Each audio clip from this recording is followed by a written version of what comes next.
pessoal, muito bem-vindos. Estamos aqui com dois maravilhosos integrantes desse episódio, porque um deles não é do canal, mas está aqui participando como convidado. Meu querido Eric, grana e carro. Você que acha que carro, não, é só comprar e só vender. Meu amigo, é que você não segue o Instagram dele, você não entende patavina de nada e você precisa seguir para você ver o quão complexo é para, além de você fazer bons negócios, ter clientes que vão retornar e para você aprender a ganhar dinheiro também nessas, né? Exatamente. Fala, meu amigo André. E aí? Fala, Flávio. Fala toda a galera do APC. Que prazer, que satisfação estar hoje aqui com vocês, participando dessa gravação. E ó, tirando aí todas essas mentiras que ele falou que o canal é legal, hoje eu tô aqui como aprendiz, pessoal. Vamos nessa. Bom, não sei se é o melhor lugar para aprender, mas vamos lá. Flavião vai contar pra gente aqui, vocês pelo menos sobre Land Rover vocês vão aprender. Não sei se qualidade de conteúdo, essas coisas vocês vão, que aqui no APC não é muita grandes coisas. Mas quando eu tenho o Chiquinho, eu tenho alegria garantida. Meus queridos, estamos a bordo, vamos fazer uma retrospectiva aqui, estamos a bordo de um espetacular topo da gama da linha Discovery, estamos a bordo da Discovery 4, ano 2012. E quando esse carro foi comprado por um grande amigo meu, Leandro, que vocês já viram aqui no canal, que gravou comigo a CLK, por exemplo, e a gente vai estar junto em mais alguns vídeos sobre carros. Quando ele foi comprar um carro, ele tinha um Passat Zero, não sei se você sabe da história, ele tinha um Passat Zero desses 2019 lá, esse bonitão aí. Puta, zero, comprou zero, tava com acho que 2.000 quilômetros, a mulher ficou grávida do segundo filho, quando foi pôr a cadeirinha, era os dois filhos, ou a babá ia no Uber, ou ia a babá e os filhos iam na caixa postal. Então assim, não tinha muito como andar todo mundo no carro. Ele falou, olha, eu preciso de um carro 7 lugares. Eu falei, cara, você tem um universo muito que eu gosto bastante, mas no Brasil ele é pouco aproveitado e não tem muita coisa boa e quando tem é caro, que são as vans, né? A Mercedes infelizmente não seguiu adiante com aquela ideia de ter uma van de luxo, né, no estilo da Vito, só que uma van, aquela V, né, V-Class, que seria uma Vito luxuosa, com porta elétrica e tudo mais, então não tem, uma então Pacific, você... né? Uma Pacífica, então hoje você fica meio preso nessas importações independentes, para ter uma Pacífica, para ter talvez uma Town & Country, para ter aquela Honda, não sei das quantas lá, acho que é Odyssey, não sei se ainda é Odyssey, mas Odyssey. Foi Odyssey no passado. Então você fica meio preso a isso para poder ter uma van. E definitivamente quando você tem uma van, parece que você chegou em Orlando e está indo pro parque. Ou pro outlet. Ou pro outlet, porque assim, o carro não tem um baita do acabamento, você fica com aquela cara de paizão, né, meio tiozão, meio tosco. E aí ele falou assim, não, eu preciso de um pouco de dignidade. Eu falei, meu amigo, então só tem um lugar para você ir. Olha aí. É o Land Rover. E você... Porque tem outras opções, você tem Mercedes GLE, GLS lá, aquelas grandes e tal. Mas puta, aí já muda muito, tem uma tecnologia enorme naqueles carros, você fica meio sem saber onde você tá pisando.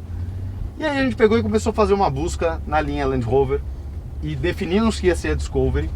E ele falou assim, vou comprar uma daquela 2.7. Eu falei, puta, eu não gosto.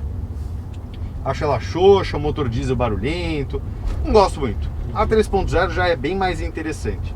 Falei, mas você tem um percurso curto no uso urbano ali. Ele usa muito pouco o carro, o escritório é perto da casa dele e tal. Falei, você não tá também mendigando gasolina, hein? Então você vai na V8. Aí fala, mas será? Eu falei, será não? Eu falei, tá com dúvida? Você vai consultar o especialista. Foi lá falar com o Flávio. Falei, Flávio, tô procurando isso, o que você acha? Achei essa aqui, a gente já tinha separado, esse carro até tava do Rio, e esse carro tinha apenas 15.000 quilômetros, e tinha um preço mais salgado em função disso, tá? Tinha só 15.000 quilômetros, carro 2012, mas esse muito é um ponto bem também conservado. que muita gente quer um milagre, né? Quer achar um carro com 15.000 quilômetros e pagar abaixo do preço de mercado. Exatamente. Também... Aí você quer pagar barato, você vai pegar o rodado. Não tem milagre. Não tem café de graça. Não tem. É aquele negócio, você vai, de alguma forma, você vai pagar essa conta. Quando o carro veio para o pré-compra, levantaram os tapetinhos e descobriram que ainda tinha até os plásticos debaixo do tapetinho. Ela tem até hoje os plásticos na soleira de porta. Tem. Então assim, carro era muito, muito bem cuidado. Aí ele falou, meu, relaxa, pode comprar o carro, você não vai ter dor de cabeça. Quais eram os riscos? E acho que agora o Flávio pode contar um pouquinho aí sobre isso, definido que esse era o carro, quais eram os riscos ou quais são os riscos que uma pessoa está correndo ao comprar uma Discovery 4 gasolina, porque essa aqui, lembrando, 2012, ela já é um motor 5.0 Jaguar, ela não é mais um motor BMW, que é melhor, é pior? Bom, vamos lá, então vamos começar lá do início, que é, primeiro ponto, né, que você citou, se combustível não é um problema, né? Consumo de combustível não é um problema. Segundo ponto, qual o uso do carro? Então, ajudando a galera a escolher o carro, que é uma dúvida que a gente recebe bastante, né? Qual o uso do carro? Ah, eu vou usar o carro só em cidade, tá? Ou vou usar metade cidade e viajo, vez ou outra eu viajo, beleza. Se você só usa... Mas aqui, né? Não tem uma fazenda no Mato Grosso. Sim.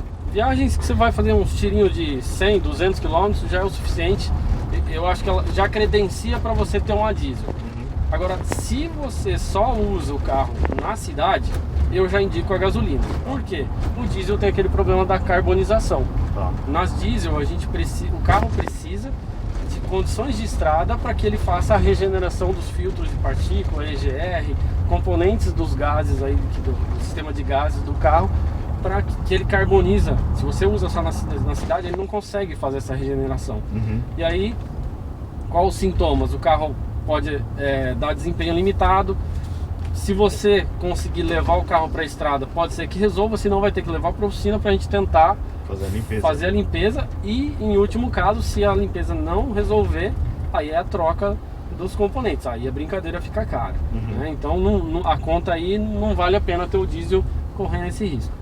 Agora, beleza, optou pela gasolina. Quais os principais problemas que a gente pega nesse carro aqui? Combustível. Esse é o principal problema desse carro. Então assim, quais os sintomas que a gente pega? Luz de injeção. Luz de injeção, falha.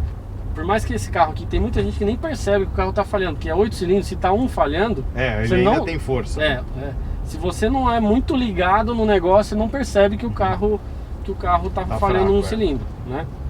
Mas ele pode apresentar luz no painel de injeção, desempenho, fumaça, né? Nos casos mais graves, ele fumaceia que vira uma nuvem atrás que não tem quem fique perto. Esse carro aconteceu, a luz de injeção acendeu uma vez, ele depois pegou a estrada, reabasteceu o carro, pagou. Não aconteceu mais nada. Então, essa é até uma dica legal para dar pro pessoal. Por exemplo, se o carro está normal e de repente acendeu a luz de injeção, o carro não está falhando em nada, qual é a dica? Tenta queimar todo o combustível e mete um apódio.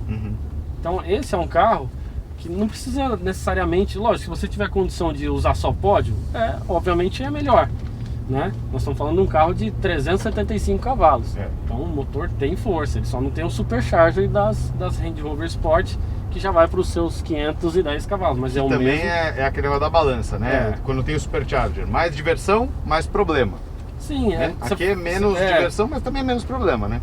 Porque assim, a supercharger, você tem um desgaste maior de suspensão por conta da força do carro, né? Nós estamos falando de um carro de 510 cavalos, muito bruto o carro.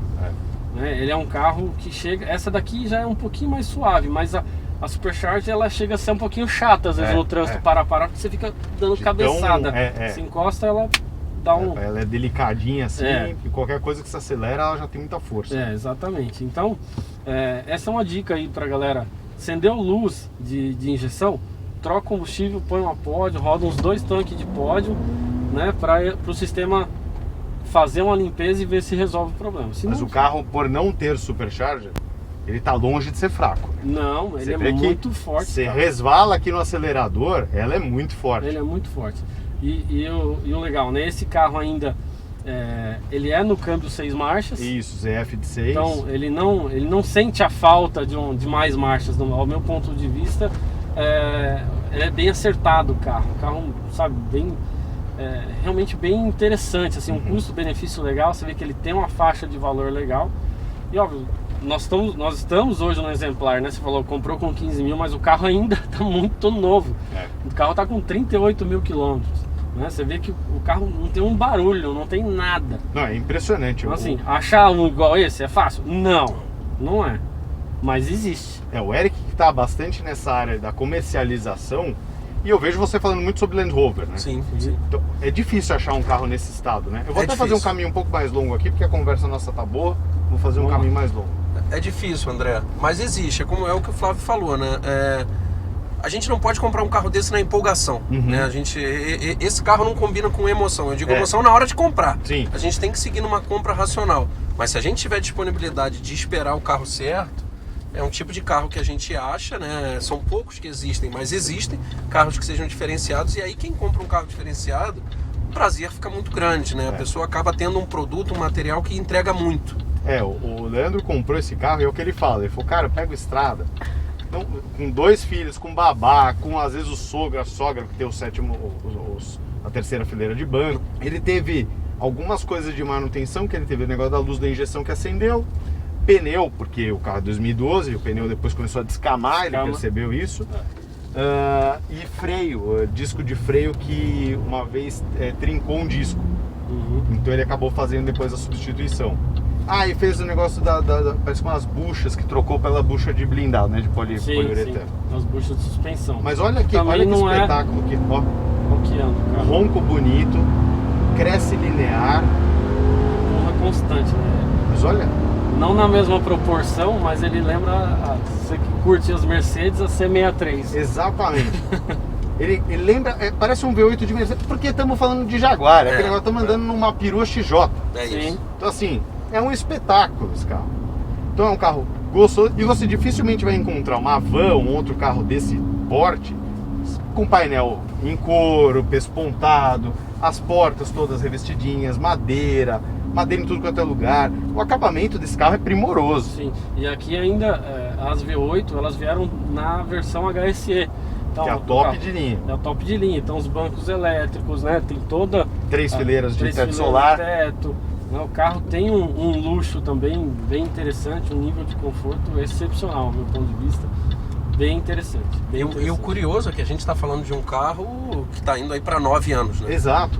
Então eu diria que é um carro que nem entrega a idade, né? Ele não diz muito. Eu acho que em função desse formato meio quadradão dele também, ele fica um pouco atemporal. Como acontece com o G da Mercedes. Sim. Você pega ele dos anos 80, 70 até hoje, ele ainda é um carro meio atemporal. E olha, ele comprou o carro com 15 mil, rodou aí 23 mil quilômetros já, sem dor de cabeça. O pessoal fala muito da suspensão, você vê, teve problema de bucha, mas não teve problema de suspensão a ar, porque ele cuida direito do carro, ele não patrola todas as coisas. Não, e é cuidadoso. A lavagem também é cuidadosa. Porque uma coisa que ele falou, a grande dificuldade agora de trocar esse carro é que ele falou, o conforto dela com a suspensão a ar, ele falou, motor V8 suspensão a ar é vida, é que nem bacon. Então assim, é uma maravilha. Ele falou, então agora para trocar isso, ele falou, como é que eu vou achar? E os carros mais novos têm mais eletrônica nesse componente todo, né? Que começa a ter aqueles controles de ângulo do carro e tal, não sei o quê.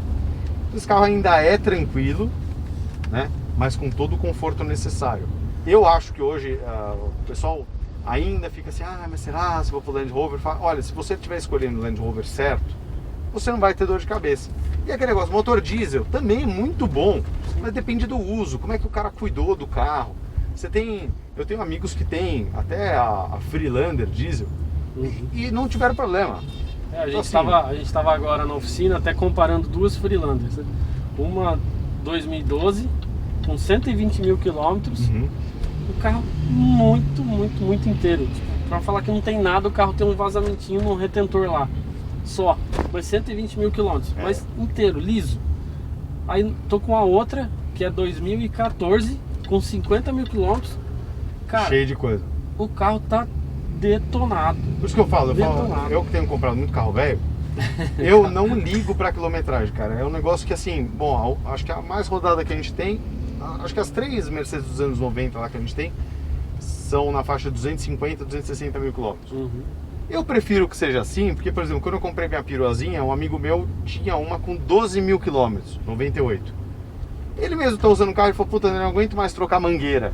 Sim. Porque resseca, é feito do tempo, você não tem que Carro parado fazer. estraga. Pneu, tudo que é de borracha ali, você vai ter que fazer uma manutenção. Exato. Agora, Eric, como é que é comercialmente? Você tem muita gente que procura a gasolina ou majoritariamente as pessoas estão procurando o diesel?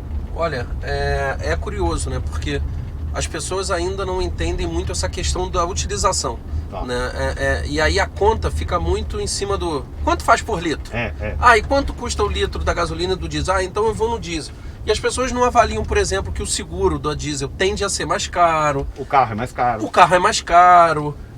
A manutenção é diferente se você não rodar. Então, eu acho que ainda tem um pouco nesse sentido. As pessoas têm medo da gasolina porque elas ficam na primeira página da conta. Elas não passam para as etapas seguintes. Mas o que a gente já tem visto na prática, né?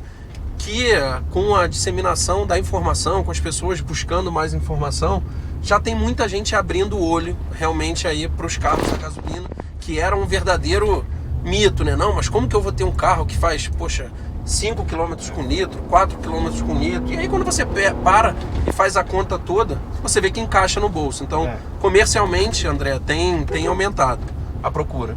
E obviamente você não pode deixar de consultar o nosso amigo Franqueira Seguros.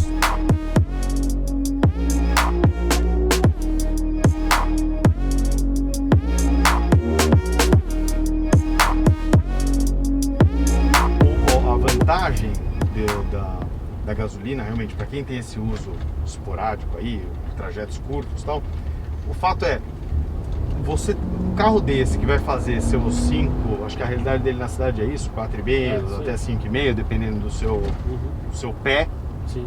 e 9 numa estrada, 10 na descida, né, da Imigrante. Se for descida, 10, se for subida, 7. Aí eu acho que é uma realidade do carro. Então, para que você vai ter um diesel que você não vai nem justificar o seu investimento e essa vantagem de consumo? Então, eu numa dessa partiria realmente para gasolina. O carro, até quando ele sai, você viu que do deslocamento dele do zero, na arrancada dele, Sim. ele é chocante, assim, a força do muito carro forte. Você cola no banco, você para sente levantar a pressão todo do carro. esse peso aqui. E é um motor que, quais seriam as preocupações dele daqui para frente? Vamos falar, 40 mil quilômetros para 100. O que ele vai ter? Ó, Deixa eu dar uma cabeçada. 40 mil quilômetros para 100. Ó, o que a gente tem por hábito, tá? Independente do motor, é a gente fazer um check-up geral no carro, independente da quilometragem do carro.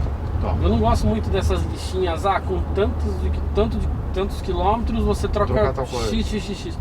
Depende do uso do carro, depende do que o carro foi feito, né? Lógico, tem algumas coisas, vamos falar, esse carro aqui não é o caso, mas nas diesel, né, nas 6 cilindros diesel que você tem a correia dentada, beleza, é uma peça vital, né, que se ela der problema, o buraco é mais embaixo. Então a recomendação é 10 anos ou 120 mil quilômetros. Essa a gente sempre recomenda. Mas, fora isso, é checar o carro sempre. O que esse carro... problemas que a gente já pegou desse carro os problemas de combustível, às vezes problema na linha de arrefecimento, que também é uma outra coisa, né? O pessoal... o problema não dá no dia, ele dá a longo prazo. Tá. Então, problema de arrefecimento, por exemplo, esse carro, esse motor, ele tem um cavalete de água de plástico. São peças fundidas no plástico ali. Ó. E aí, com o tempo, ela começa a dar uma descolada e vazar água, tem que substituir ele. Mas o que ajuda a preservar, por exemplo, a linha de arrefecimento? É a qualidade do aditivo que você coloca, né? Não ficar, baixou um pouquinho, vou lá pôr um pouquinho de água. Não, você tem que colocar o mesmo tipo de aditivo que já tinha no carro.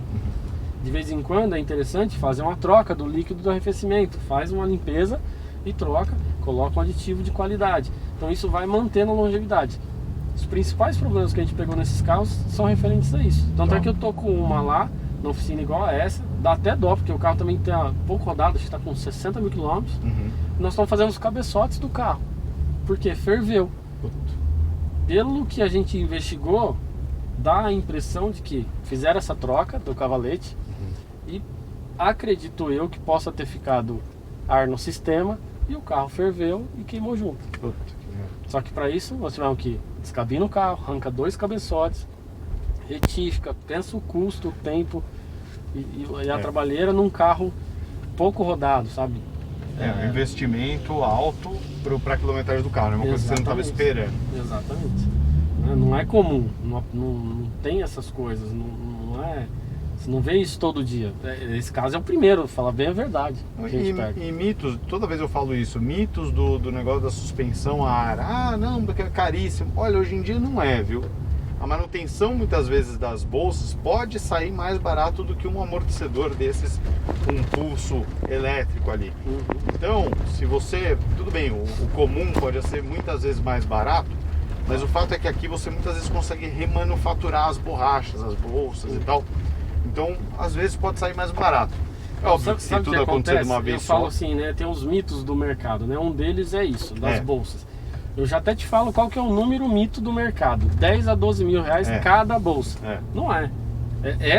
Dependendo de como você vai fazer. Exato. Né?